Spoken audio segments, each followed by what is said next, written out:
ผักอินทรีย์ถ้าท่านบริโภคผักอินทรีย์นำพวกเราตลอดไปจะให้มีสุขภาพแข็งแรงมีความทนทานต่อสิ่งแวดล้อมต่างๆขอเชิญชวนบรรดาท่านเพื่อรับประทานนำพวกเราเส้นว่าผักอินทรีย์ตลอดไปเด้อบรรดาท่านผู้ชมสบายดีข้าพเจ้าชื่อแม่บัวจันทร์เหืองวิไลปัจจุบันเป็นประธานสหกรณ์กสิกรรมอินทรีย์เมืองเป๊กซึ่งได้เริ่มต้นเข้าร่วมโครงการปลูกพืชผักที่บ่นำใช้สารเคมีเอิ้นว่าเป็นพืชผักอินทรีย์เริ่มแต่ปี 2009 มาฮอดปัจจุบันผักอินทรีย์แม่นพวกเฮาบ่ได้นำใช้สารเคมีนับตั้งแต่ปุ๋ยยาฆ่าหญ้าสารกระตุ้นต่างๆพวกเฮาบ่ได้นำใช้อันนั้นเพิ่นเอิ้นว่าเป็นผักอินทรีย์เป็นอย่างจึงค่อยเฮาเอิ้นผักอินทรีย์แล้วพวกเฮาปลูกผักอินทรีย์นี่ย้อนว่าเฮาบ่มีผลสะท้อนอย่างให้ต่อร่างกายผู้ผลิตและผู้บริโภคย้อนว่าพวกเฮาบ่นำใช้สารเคมีเข้ามาในการผลิตฉะนั้นเพิ่นจึงเอิ้นว่าผักอินทรีย์นี่เป็นผักที่ปลอดสารถ้าเว้าโดยเฉพาะแบบท้องถิ่นถ้าเว้าวิชาการเพิ่นจึงเว้าว่าเป็นผักอินทรีย์ระดับชาวบ้านแม่นเอิ้นว่าผักปลอดสารนี่มันคุ้นเคยที่พวกเฮาเคยเฮ็ดผ่านมาผักอินทรีย์มีผลประโยชน์ต่อสุขภาพของผู้ผลิตและผู้บริโภคเช่นตัวอย่างว่าผู้ผลิตก็บ่มีความเสี่ยงผู้เอาไปบริโภค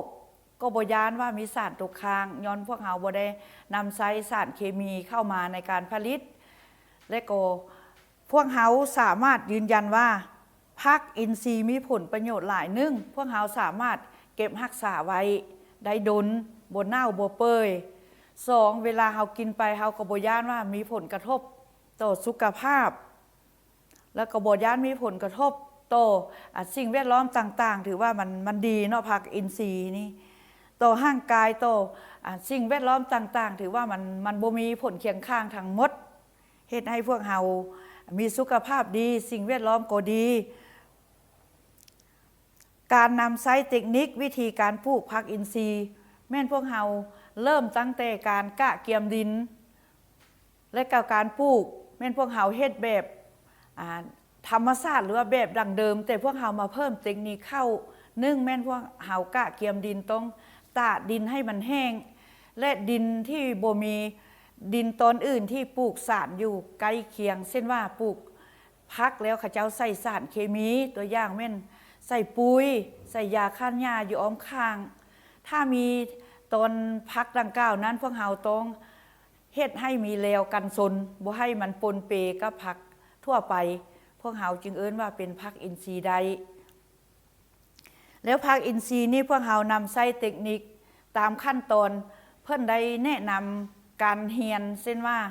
การเก็บเม็ดพันธุ์บ่การล้างเม็ดพันธุ์ก่อนพวกเฮาสิลงปลูกอันนี้แม่นจึงเอิ้นว่าเป็นผักอินทรีย์ถ้าว่าพวกเฮาเก็บรักษาเม็ดพันธุ์เองยิ่งเป็นการดีย้อนว่ามันทนทานต่อดินฟ้าอากาศทนทานต่อสิ่งแวดล้อมในท้องถิ่นที่พวกเฮาเคยปลูกผ่านมาถ้าพวกเฮานำใช้แนวพันธุ์จากการนำเข้าเฮาต้องได้เสื้อหรือว่าเพื่อล้างให้บ่ให้มีสารเคมีตกค้างแล้วเพื่อนจึงเอิ้นว่าเป็นผักอินทรีย์สำหรับผักอินทรีย์ของ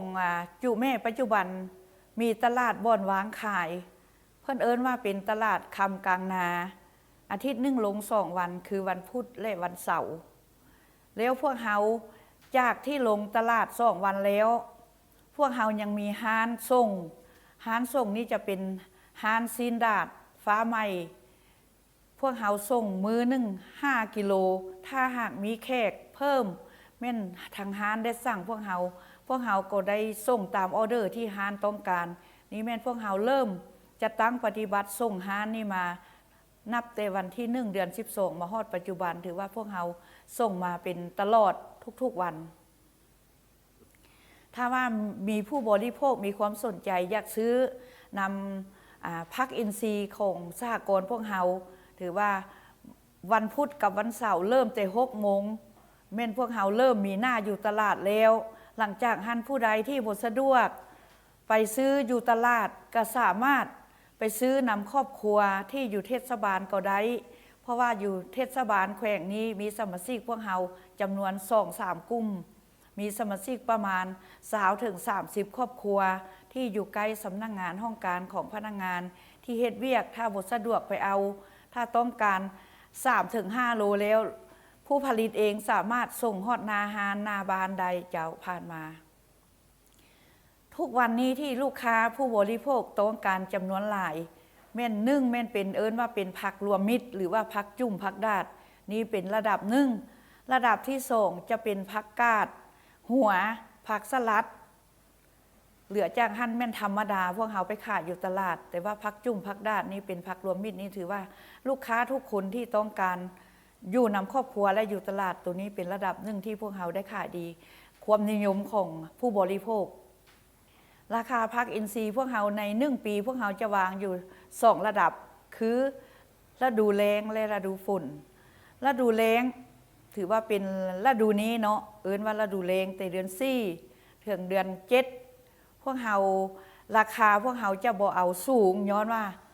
ผลผลิตก็เฮ็ดง่ายปลูกสบายปลูกได้ไวอายุผักมันก็สามารถได้เก็บกู้ไวและผักตกเหี่ยผู้บริโภคก็สามารถกินได้พวกเราเฉลี่ยสูงสุดแม่นราคา20,000 กีบต่อ1 กิโลถ้าแม่นฤดูฝนปลูกยากบางบ่อนน้ำท่วมบางบ่อนบ่มีพื้นฐานโครงล่างเฮ็ดให้การผลิตบ่ได้ตามความคาดหวังเช่นตัวอย่างฝนตกหลายหรือว่าฟ้าแห้งแล้งเกินไปฤดูฝนนั้นเฮ็ดให้ผลผลิตพวกเราบ่ได้ตามจุดประสงค์ตัวนั้นมันจะราคาจะค่อนข้างสูงฤดูแล้งเฮาสามารถได้10 โลแต่ฤดูฝนเฮาจะได้เพียงแต่7 โลมันจะตกลงอยู่3 กิโลต่อ1ตามเม็ดที่พวกเฮาคิดไว้ฉะนั้นฤดูฝนมันจะตกราคา1 กิโลประมาณ25-30 พันฤดูฝนผลดีในการกินผักอินทรีย์กับผักสะอาดผักอินทรีย์พวกเฮาจะได้ต้มโดนกว่าผักสะอาดทั่วไปย้อนว่าพวกเฮามันจะบ่กรอบมันจะเป็นนุ่มธรรมดารสชาติแซ่บหวานกว่าแต่ว่าได้ใช้เวลาต้มและสามารถรักษาไว้ดนและอีกอย่างก็เฮามากินแตกต่างกันว่ามันรสชาติมันบ่คือแบบว่าคือเป้งนัวเนาะมันจะค่อยอ่อนนุ่มค่อยแซ่บค่อยนั้นแล้วก็สามารถเก็บรักษาไว้ได้ดนผักที่ผักทั่วไปปลูกบ่ได้ผักอินทรีย์พวกเฮาสามารถปลูกได้ย้อนว่าพวกเฮานำใช้แบบเทคนิคอินทรีย์ครบสุด